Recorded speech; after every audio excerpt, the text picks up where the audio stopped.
Content first, early adopter, personalized, business amplifier. These are quick bits that I took away during my conversation with Matt Peterson. Matt is the head of publisher audience development for Outbrain. Ever heard of it? Probably have, because it's a company that suggests articles to you when you are reading CNBC, CNN, ESPN, Fox News, and many more sites. Actually, 80% of the world's most premium publications, if you're counting. Matt helped to grow a content company that was ultimately bought by Outbrain, and Matt's been there ever since.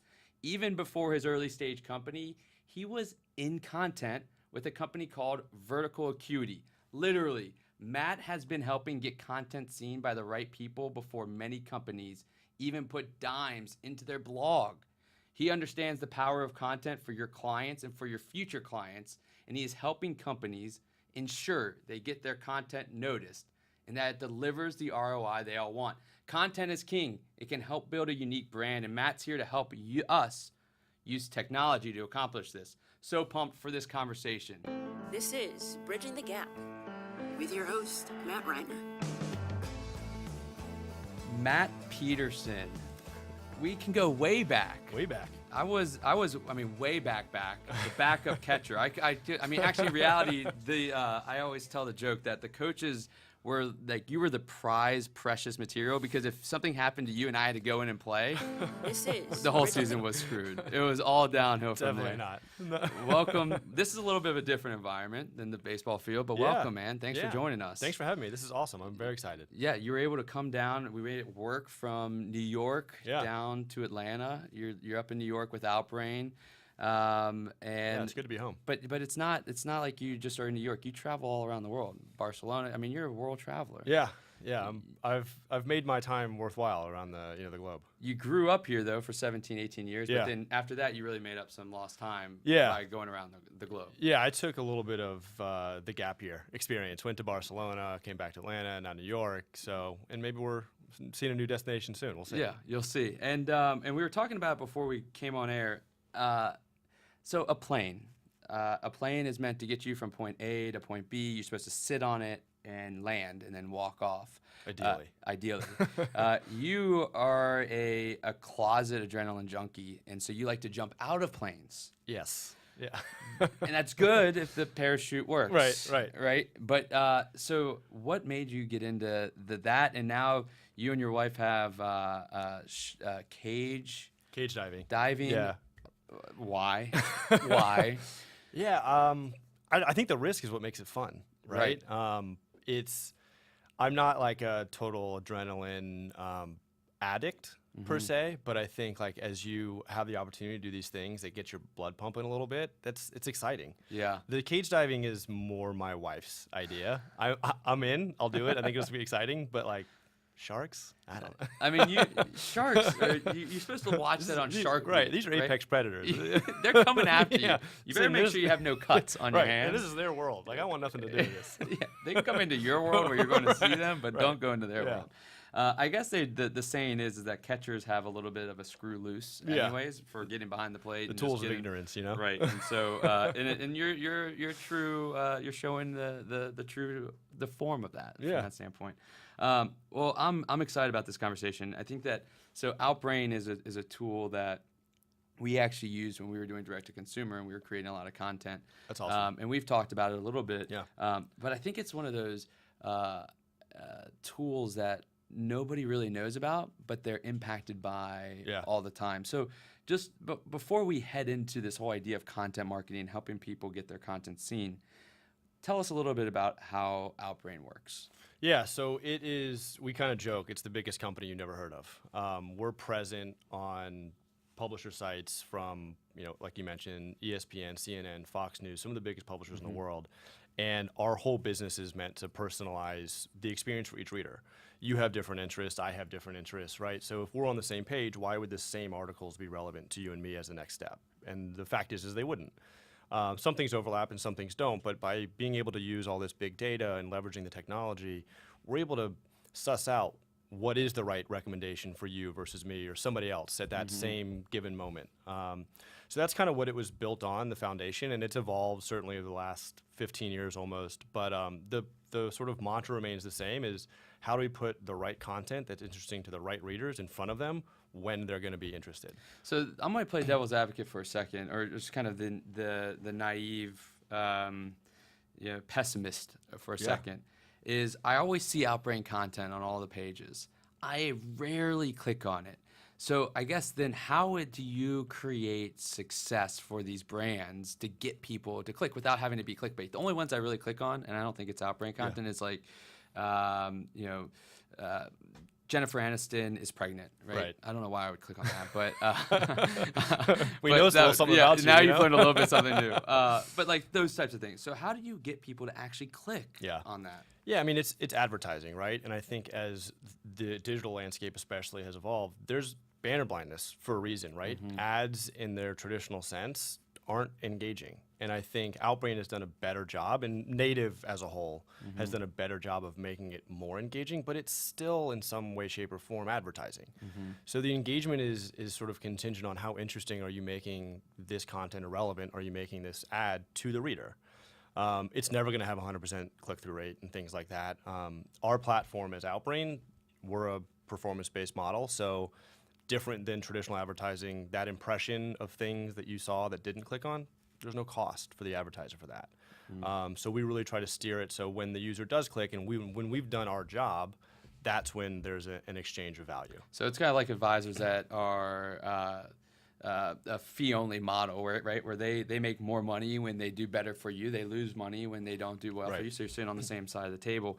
And you mentioned something in that comment about native, right? And I think that's something to really help people understand because this is probably a whole new world for advisors. Advisors struggle with marketing. We write a ton of content, and I always say, I've used it multiple times in this podcast, where you go Google financial advice for like a retiree, you get 155 million searches. Like, how do I figure out which one's right for me? But native means that you're basically taking an article that they're already reading about Roth IRAs, and you're going to now pump in other financial, investment-related articles there. Is that correct? So it's already within the way that you're kind of going through the flow. Yeah, you think of it as sort of a less intrusive form of advertising, right? The value in and of itself is the engagement, is the content, is the information that you're gleaning from that article. So if you're reading that article on Roth IRAs, maybe something about, 401ks is relevant because you're in that same line of thinking, or maybe you're exhausted, right? And you're just like, how bad did the Falcons screw this up last night, right? So there's that point of intersect and discovery, as we like to call it, at not the thing that is linearly related isn't necessarily the thing that's most relevant at that moment. So that sort of form of native advertising is really, I think in its simplest form, is trying to find the right reader with the content that's interesting to them when it's interesting. And it may not be at that moment, it may be some other time, but because there's insight and there's content and there's relevant information as opposed to like a traditional banner display ad that nobody looks at, there's an inherent sort of that value exchange happens between certainly companies like Outbrain and the publisher, but most importantly, the consumer who's getting what they're looking for by clicking on and engaging with this information. Right, and you guys you have to be using tons of data and kind of insight, and I'm sure that the evolution of AI and machine learning and all that type of NLP and everything of that nature is helping y'all be able to better understand and get better at delivering the right content, which is actually valuable for the end user, because it's like, I want to see stuff that's relevant to what I want to hear about right now. Yeah, data is a huge part of it. Our system is, oversimplifying it, basically AI. Right? So we've got how many different algorithms that are trying to figure out who is the right person, when is the right environment, at what point in the day is the right time to sort of foster that engagement. The content is still, I think, the core crux of it, right? We can't do any of these things without great pieces of content to engage readers. But once we have that, and native in general, again, not just Outbrain, like once that content exists and the readers out there is an audience for it, we just got to figure out how to get in front of them. And I guess that kind of really leads into the next question. So financial advisors are now just really getting, and I would say that we're still early in this game, the content game, right? Advisors, they do market updates, they give their opinion on the markets, they try to do quarterly newsletters to their clients. some of the more innovative forward thinkers are now having blogs where they're putting content out all the time, but it's all really the same stuff, right? Yeah. It's like, what do the new tax laws mean to you? Why is the market down? Why is the market up? How can, from your seat, you see a lot of content. How can advisors differentiate themselves with better content that's really specific? Yeah, and it's tough. It's not an easy challenge to solve. I think especially given in any given industry, right? There's going to be a lot of topical overlap. What you're talking about as one financial advisor is going to be very similar to somebody else's. Your POVs may be different, and there's a lot of value in that kind of instinct, to call it that. So I think to rise above in some regard really does come down to making sure that the information you're communicating is digestible by the average consumer. I have a financial advisor, right? And every quarter I have a call with him, and he gets into the details of moves he's made or thinks we should make. And 5 minutes over, my eyes glaze, right? Like, so I think not because I don't get it or I'm not interested, but the specificity and the nuances that he understands at such great detail are in some regard lost on me. So I think making sure that as the wealth advisor in that sense, you can articulate in a digestible format to the average consumer who is putting all this trust in you as being the expert. That I think is where there's a separation, because you don't want to create a world where I came to this site or came to your resource to find out and learn more, and now I'm more confused than I was when I started. So I think that's part of it. It's just making sure that you've got sort of a variety of topics or information that caters to the novice as well as somebody who may be in there making day trades on their own because they're super, good at sort of helping this process along. Right. And are you able to, with Outbrain and some of these other sources, given the content now, you're able to do similar to what you do with social media and Google Ads, is where you can really get specific on who you want to see this content. And you can also create like an audience based off of your list of clients or whatever it may be, so that they're seeing the stuff that's relevant to them. So like the novice or the early adopter maybe is seeing everything about like why to get started early, whereas the day traders, you're talking to them more, and you're able to then market to them more that way. Yeah, that's a great point. So especially today, we have so much data, and at some point there's also data paralysis. Like, what do I do with all this? Right. But I think we have access and opportunities to leverage this in ways that has never been possible. So with Outbrain, with Native, with Google, with Facebook, everybody sort of empowers the marketer in that sense to make sure they're reaching the right folks with the right content. So all these platforms have algorithms that hopefully will cater to that and do it well in some respect. But I think any data that you, as the marketer in that sense, has to help sort of expedite that process is so powerful. And you can target the novice content to the folks that may identify more as novice investors, and make sure you're not overwhelming one party with content that's too in-depth and not providing enough detail to a party that may be much more sophisticated in the processes. So leveraging that is paramount to making sure that the content you're producing is resonating with the right people. I think that there's two really points that I take away. Is one is that as advisors, we have so much data on how our clients react and how certain clients react to different situations that we should use that to drive the content that we write, right? As opposed to just doing it because that's what the industry standard is. Totally. Let that data, then the kind of the qualitative data drive the content. But I think the other thing that you were kind of alluding to is that these services of getting the content in front of the right people, it doesn't. Yes, you should probably use it as a prospecting tool to bring in new prospects and the right prospects, but you can use it also as a way to proactively communicate with current clients. Right? How do you get your content? How do you make sure that they're reading it? They may not read it from an email from you because it's just going to be so in depth. Right. But you can maybe capture it while they're reading about the Falcons or whatever it may be. And I think that there's tools beyond just having to be a prospect.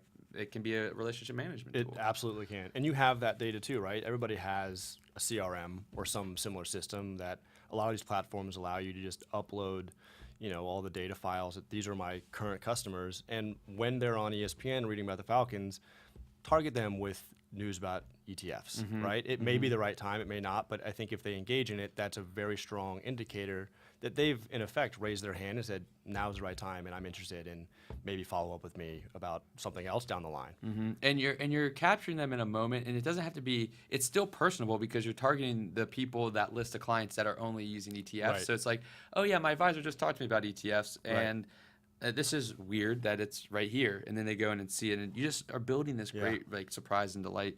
And so for the advisors that are out there that are like, all right, I've got a blog already, because we can probably create multiple tiers. Like I said, the person that is still working on their website, the advisors out there that's still working on the website, the person that's got the great website, does a few pieces, and then you got the person that's got a great website and a great blog. So let's talk to the third person that's got a great blog. They want to get ahead of the rest of the people, and they want to really separate themselves. What's the future of content over the next 5 years? Yeah, I mean, put your finger in the air, right? Right, Who knows? right. This space changes. Take so out your fast. crystal ball Yeah. for this one, right? Right. And we won't hold you Exactly. to it, except for 5 years from now, we'll come back and check in and see if it's true. I mean, I think what's interesting about this whole space is content marketing isn't new as a medium, right? It's evolved, and this digital landscape has fast-tracked everything light years beyond probably what would have been a kind of normal evolution. But I think it's still going to be, it's going to be more personalized in the future. The content that you're producing, I think all the things we're talking about still should speak to the topics and articulate well what you're trying to articulate to the audiences. But I think what's going to change and where it's going to evolve is where can we access this information, right? If you think of what the internet has done to traditional advertising and what it has done in the negative sense to print, right? Move that forward 5 years and look at the Internet of Things and, you know, connected devices and so on and so forth. There will be a point in time, I'm sure, especially for those that are sophisticated on both sides of the table, that you can contact your wealth management, your advisor, or you can be doing research from your bathroom mirror or from your, you know, I think today you can even tweet from your fridge. Like, Right. why you would do that, I have no idea, but it's the technology. I just there. ate an apple. Yeah. Like, I want the world to know. Right. But Right. you'll be able to do it. And I think that's where it's going to get exciting is how do you reach these readers in a world where they are just inherently engaged outside of traditional formats where there's less and less engagement every day. Right, and I think that we are big proponents of it with regards to video and everything of that nature. And I think that the personalization, right, the idea of being able to say, and people may laugh about this, but I think that it's getting there to where I can really put your name and your entire situation into an article, and I can send that out to 1,000 more people, and everyone have a different name and a different personal situation because we know your situation already. Right. Are y'all seeing it on your side with regards to video? Is the next step for, you know, the Outbrain type style to be, here's your recommended YouTube videos, or here are your recommended videos while you're reading an article? I mean, is that around already? Is that sure. going where it's heading to? Yeah, 100%. I mean, every media event or industry event, conference, what have you, video, and to be fair, I think like for the last 3 years, the hot topic every year has been video, and nobody has quite cracked the code yet, which is why it's still the budding issue. I think video, and we've seen it on Facebook, you see it on YouTube, when you look at these kind of standardized engagement rates and metrics like time on site, engagement, pages per session, whatever. From that standpoint, video is proving to be a much more engaging format. And I think part of it is people are getting more savvy to understanding that they're being marketed to in kind of the traditional sense with display ads, with native advertising, right? It's becoming more of a known format of advertising, which everybody is resistant to. Video is a much more engaging format in and of itself. You're watching, you're sort of immersed in this experience. And if you're engaging, especially within a video world, it's because you're really interested in the topic. So I think there's a balance between marketers wanting to just like get their message out there and sort of pummel people over the head, and consumers really being resistant to that. And you have to find kind of that nice middle ground where we know as the marketer, we're not going to hit 100% of the people we want to, but the 20% of the people that really engaged are our most valuable prospects anyway. And so doubling down in that engagement model, I think, is where the future is going. And continuing to provide them great value, which leads really to the next question of saying, I mean, you help people, you know, get their content be seen. And so you see what makes a good content piece and what makes a bad content piece. And so just thinking for if there's like one thing that they could take away, and we're going to get to this in later, but what are some of those points that people can remember when they're writing content that are so valuable? I mean, you got to create value, right? You can't just be a generalist and get your content read anymore. Right. It's going to be disregarded. So what are some of those things that people can do to make their content be read? Yeah, I mean, I think this is the $1 million question, right? Right. If there was a straight answer, we'd all be, Well, laying just on say a it beach right somewhere, here, right? and then everybody else. Yeah. We would not be right here. We'd be in an island. Exactly. We have a green screen, so we could have done that. Yeah, exactly. We should. Yeah. Can we edit that? Yeah, definitely. We're there. We're now in Hawaii. Right. Yeah. Yeah, I mean, I think being articulate, making sure that the content is specific and personalized to the people you're talking to is step number one. We've seen also certain trends like video, right? That kind of more immersive experience. Having a face to a name, too, I think builds, especially in this industry, it builds a level of trust that is probably more important than in many other industries. So that also helps to sort of solidify that relationship, or at least start building the building blocks there. More interactive content, I think, is also something that we've seen take charge. I think there were folks like JP Morgan or Morgan Stanley, I can't remember who, but it has a very good sort of interactive content map, for lack of a better way to put it, where you can, as the user, go into whatever is their sort of content portal and sort of set filters and preferences as to what it is you're looking for. And it will, in a very dynamic sense, spit that information out for you. Interesting. So it's more interactive. It allows the person being marketed to in that regard to have some control as to what message they're receiving, which I think is important, right? Because if somebody is, working on a 401k and you've got someone else working on a Roth, right? Those are very similar, but not identical, right? So there may be nuances within the message that you're trying to promote that is right for one versus the other. And that kind of dynamic content flow allows the user to sort of dictate what they're being messaged. And it creates an ecosystem for the marketer to say, I have all the data. The data is here. Now we put a tool out there that allows you to slice and dice it and get the information that you want to extract from it. You're still the expert because you provided the insights, but they have more control in what is relevant to them. Yeah, it's basically like taking beyond a calculator, right? It's Right. like, hey, I'm going to give you more insight than a calculator.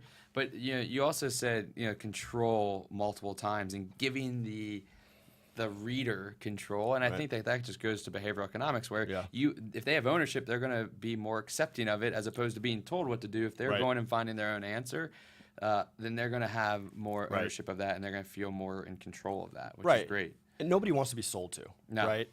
So, and in our world, right, as salespeople, it's you're figuring out how to have that conversation without being a seller, right? So I think, to your point exactly, if you can be the resource for great information and enable the consumer to take part in that research on their own and sort of build their own knowledge base, they're going to come back to you again and again and again as the expert, and that's going to continue to foster that trust. And ultimately, what, of course, the goal is in this context is to get that person to sign on, be a client, be a partner in that regard. But it all starts with, I think, establishing a trust and a relationship from the very beginning. Yeah. And we're so good in this industry at doing that once they're in our office. Right. And so it's a matter of how do you bottle that up and provide that value and within your digital storefront, right? Yep.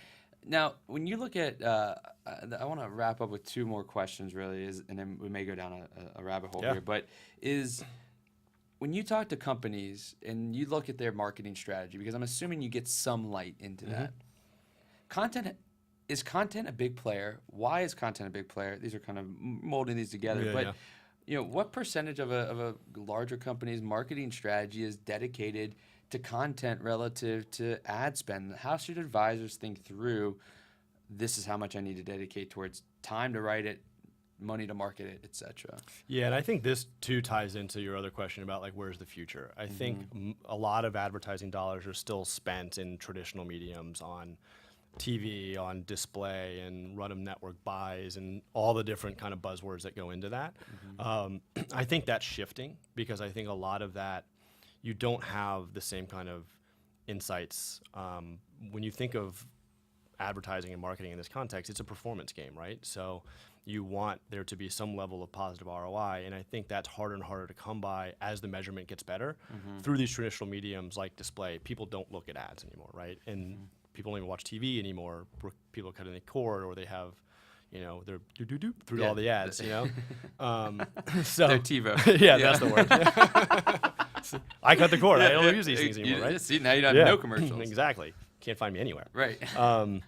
So I think content is going to take a larger and larger share of market in that sense, because it's sort of going back to the basics, and you have to, again, establish yourself as a leader, a thought leader, an expert in your field, especially if you want this person to part with the thing that in many cases they hold so dear.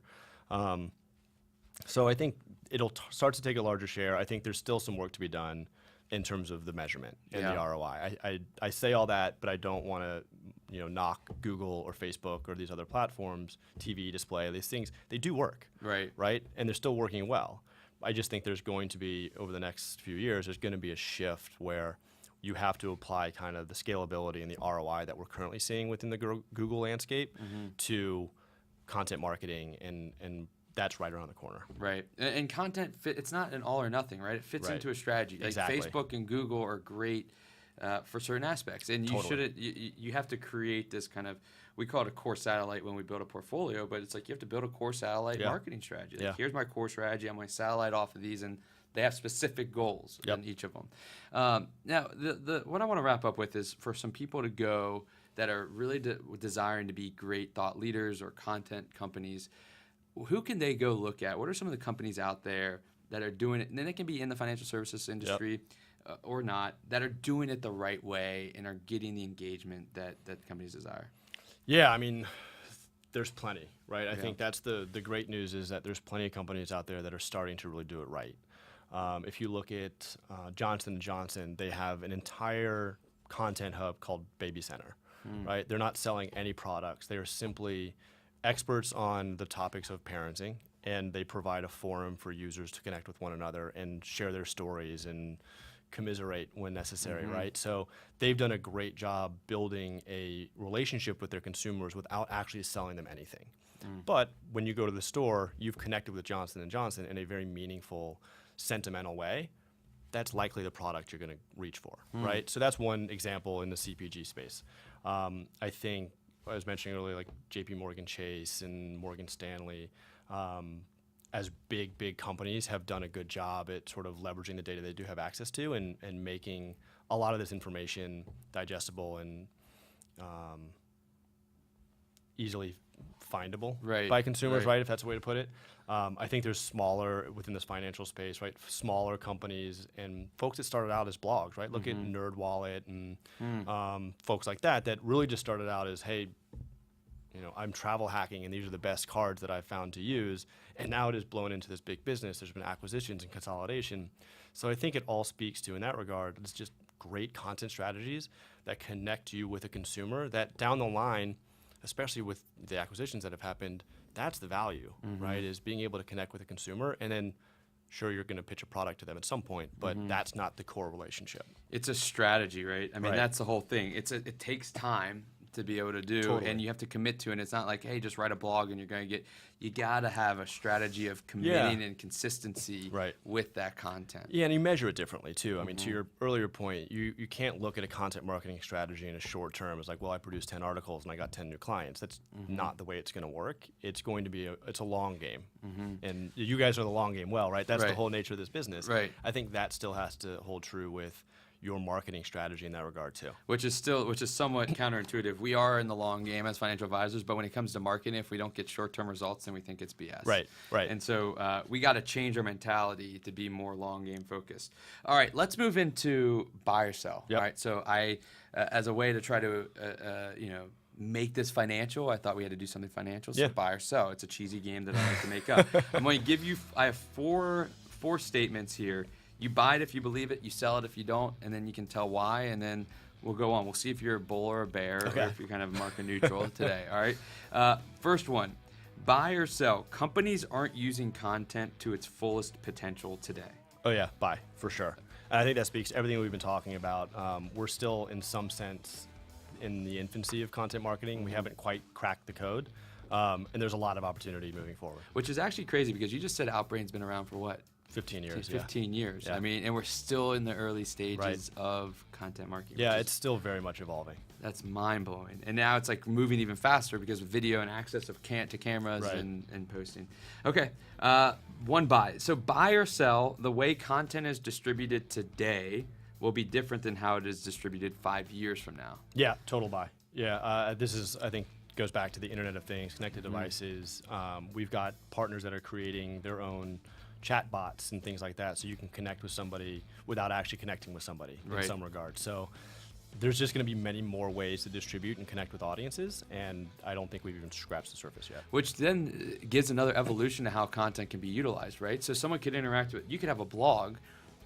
There's a lot of technology with NLP and AI that can consume that blog, and then someone can go interact with a chatbot, and you could just take a paragraph from that blog and have a conversation about that to answer someone's specific question. Like where it can go is amazing and mind blowing as well. So I agree. Buy or sell, content marketing is a more powerful and a better ROI than traditional Google ad marketing. Allowing you to take a jab here. Allowing you to take a jab. I would say I'm sort of neutral on this one. I think short-term ROI, AdWords and Google and Facebook, in some regards, are the play, right? It's a different intent for the user, though. If I am searching for how do I invest my money into an ETF, if you're not the first search term that pops up, you should be. If that's your target market, right? And that's a very short sell. It's I've already expressed the intent. You just got to show me where to sign in some regards. Content marketing is a much longer play, as we've been talking about. So I think there's a lifetime value component to this. Content marketing should absolutely be part of the media mix, as should Google. I don't think you compare them apples to apples. Is there a way, have you been able to say kind of where that crossover of the value of content marketing kind of starts to outweigh that initial immediate impact of Google ads? I mean, I don't know if there's like, hey, it's 18 months. And it's different, I know, for everybody, but I didn't know if there was a stat out there. And there may not. I don't know that maybe there is. Yeah. Not one I know off the top of my head. Yeah. And I think, too, there's probably a different answer if we're talking Google search versus Google display. I think there's still a lot of targeting opportunities in and all around, but search is probably going to be a higher ROI short term than display. Content marketing is probably going to be a better lifetime value than anybody that's been brought in via a Google display ad. So, there's, like I said, it's like, what's that life value? You're right. Your lifetime value of that client, where they come from. And that's part of the funnel that someone has to be looking at, where there's a lot of technology to help with, is saying, all right, here's where I got everybody from. Here's how much they're worth to me, and this is how long they stay. And so it's not like just the funnel of acquiring a prospect and then seeing if you close it. You got to see it all the way throughout, who stays on board the most. And the great thing is you can measure all this now. Right. Technology allows you to measure it all if you have the right tools in place, and you have the right strategy at the beginning, and you're not trying to piecemeal it together. All right, last one. So you're slightly bullish right now. The last one, buy or sell. Facebook has had a positive impact on companies' ability to be great content marketers. Historically, absolutely. But I think we're at a weird precipice and junction with Facebook. They've made a lot of changes to their algorithms and what can be promoted and how it can be promoted and who's a trusted marketer, which I think is throwing a lot of confusion to the market. So I think it's been great to be able to connect with consumers, and especially all the targeting parameters and sort of features that they make available. It's a great way to get your message out there. I don't know if it will continue to be as great of a medium to really meaningfully engage and connect with people. And I think that's Facebook's doing what Facebook's doing to try to bring it back to like friends and family sharing. And so they're restricting a lot of access, which may hinder that kind of accessibility. So you're buying on the past, selling on the future. Yeah, I would short. So you're doing a straddle here. You're doing a straddle. I see. That's all right. So you're slightly bullish. I agree. I think that Facebook's at an interesting point right now. I mean, they're a behemoth. They're going to still be around no matter what. And totally. It's kind of going to be, you have to put money in there as a marketing. Yeah. But I think it may turn to be more of a marketing to your clients so they can get to better know you and build a relationship, as opposed to marketing to attract new people. Yeah, I think that's probably exactly right. All right. Who knows? They're going to change everything tomorrow, and all of this is going to Right. I mean, there's actually there's a press release going out right now Yeah, about they've been listening to us. Yeah, they're like Matt and Matt are talking about this, and we're going to change things right now. All right. So I want to give you 90 seconds or less to really give the listeners one item that they can execute on today. I'll give you a closing thought. I'll give a closing thought, and we'll let you get back to going and doing what you do best, which is making money. But what they can execute on today to push their firm forward, and to give you kind of a lead in, you can use it or not. The question would be, what is one thing that financial advisors could do today to really elevate their content marketing above competitors in the space? There's so many answers to this. I think listening, if that's not too simple of an answer. A lot of the feedback, and I mean quite literally as you have conversations with clients and prospects and listen to what their struggles are, their challenges, their concerns, their gaps in knowledge, but also listen to your data as you go through these marketing initiatives and you see what resonates and what doesn't. Leverage that in your strategy moving forward. I think that's what's great about, financial advisors and kind of how they're built, is that you can be nimble, you can be mobile, you can try all these new things, test and learn very quickly, and don't try to force a strategy because you think it's the right strategy. Not to say that you're wrong, but like if the data is telling you something differently, accept that and move in that direction. And you always have the flexibility to go back, but if you are too sort of bullheaded in that regard to just say this is the way, you're going to get outpaced. Yeah, I love that. And listening is the impetus to my closing thought too, because I was at a conference recently and had the great opportunity to hear New York Times bestselling author Daniel Pink talk. He talked about his new book, Win, The Scientific Secrets of Perfect Timing. And during his talk, he highlighted one main point about endings. A major point that really hit me was that endings energize people. It motivates them to take action. A study he mentioned showed how people were more inclined to run marathons in the year their age ends in a 9. Those that are nearing a change in age, leaving their 20s and heading to their 30s or 50s to 60s. And the beauty is that with technology today, the targeting capabilities are now available to you. Writing content is the smallest part of a content strategy. Getting your content seen and acted on is the holy grail. Technology from Facebook to Outbrain to Twitter have all provided you as a firm the extensive tool set needed to be successful with content. As with any technology decision, a holistic approach to how this integrates and interacts with your current processes and technology is key. Success will be determined based on the clear goal and time dedicated. Matt, I appreciate you taking some time from New York, flying all the way down here just for this podcast, and taking some time with us here on Bridging the Gap. And to all the listeners out there, thank you so much for tuning in, and we'll be on the airwaves again next week. Awesome. Yeah, thanks. This has been a pleasure. Good stuff, man. That was fun, dude. Dude, that was fun. That was a lot of fun.